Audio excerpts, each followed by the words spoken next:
Hi everyone, welcome back to our official YouTube channel, Underground Support Solutions, the Coal Miner's Daughter. If you are a current subscriber, thank you very much for your confidence in what we will be sharing here. And if you are not currently a subscriber, please push the subscribe button and ring the bell so that you can find future episodes. In today's video, we are tackling something that's critical in the underground coal mine. It's called stone dust. Now, miners will tell you that they put stone dust in their change house coffee, but what they're referring to is cremora. What we'll be looking at today is what is stone dust, why it's used, and how it's being regulated. We'll also have a look at how it can assist you to look at certain strata conditions after it's been applied. We will also provide a stone dust barrier checklist just as a freebie to assist your teams in monitoring compliance, and we'll also add an Excel version of a stone dust application calculator. That's for the end users if you are looking after your budget. So let's jump in. What is stone dust? Stone dust, also called rock dust, is finely powered inert rock, example limestone, dolomite and pulverized rock, that is used in underground coal mines. The word inert simply means inactive, unreactive, or not taking part in a chemical reaction.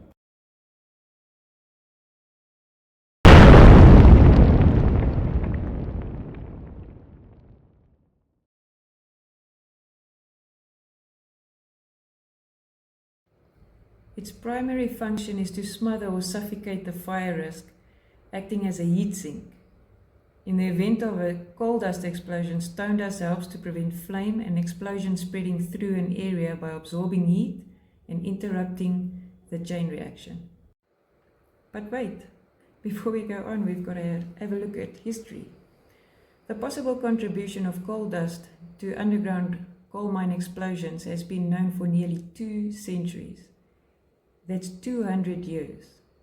It was not until after an explosion in France in 1906 that killed 1,230 miners that serious attention was paid to the investigation. Many countries established experimental facilities at which coal dust explosion testing was carried out, and public demonstrations drew large numbers of mining people and the public. In South Africa, and you guys have all seen it in induction videos, the Klopperbos video indicates these tests. These tests largely convinced the mining community of the dangers of coal dust. The most renowned researcher, Professor Cebulski from Poland, laid the foundation for the present understanding of the phenomenon and how to control it in 1975.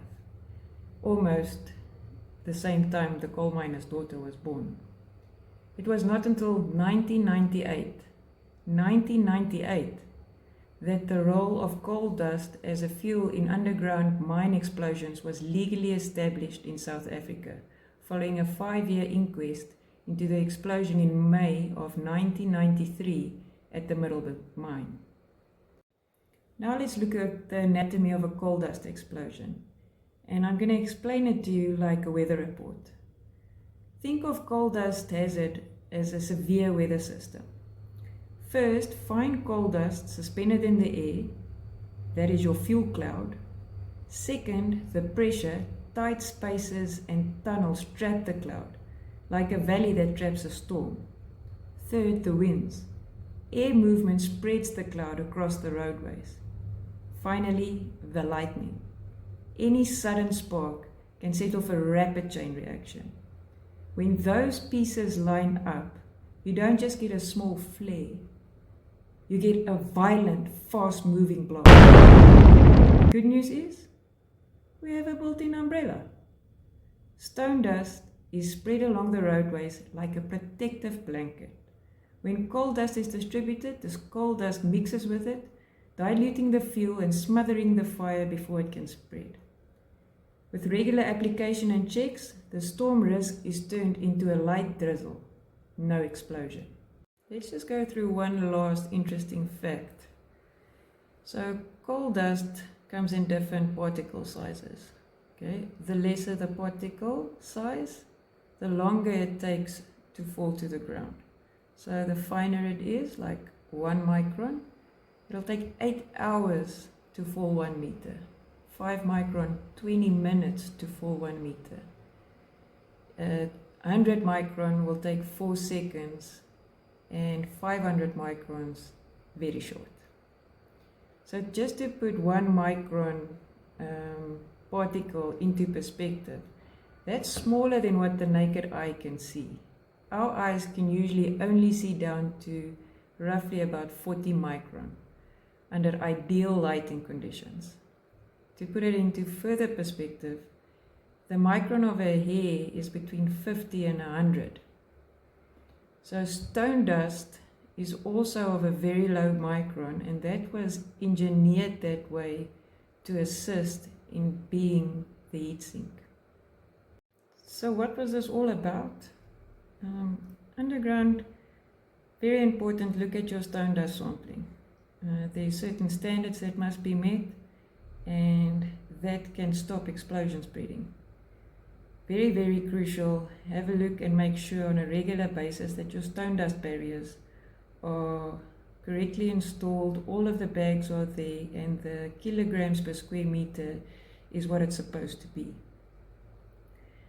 Also, when you do stone dust application in your roadways, remember that if you apply it, you can actually see strata conditions through your sampling, or even by the black cracks in the white walls or roof. Now we talk about the standards of stone dust barriers. For roads with a height range of less than 3 meters, a single level of bag suspended below the roof. For roads in the height of a range of 3 to 3.5 meters, a single level of bags suspended at approximately 3 meters of height.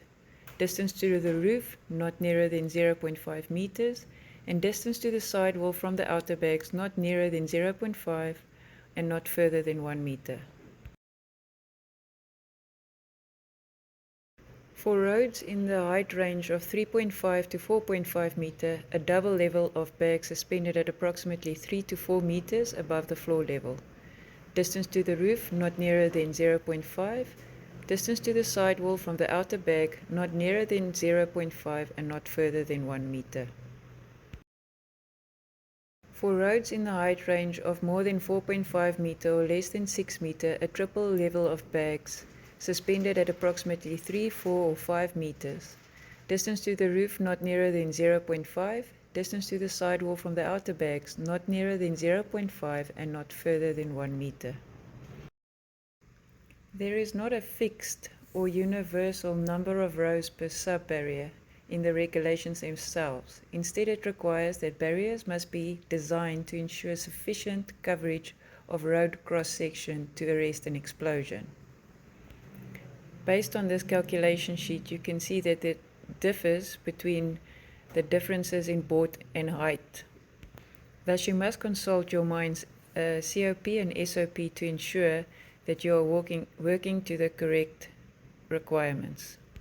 Specific requirements that are clear is the first line of the first barrier from the last through road to be between 60 and 120 meters, the last line of the last barrier to be between 100 and 120 meters from that line, and there must be 2 intermediate barriers spaced evenly in between.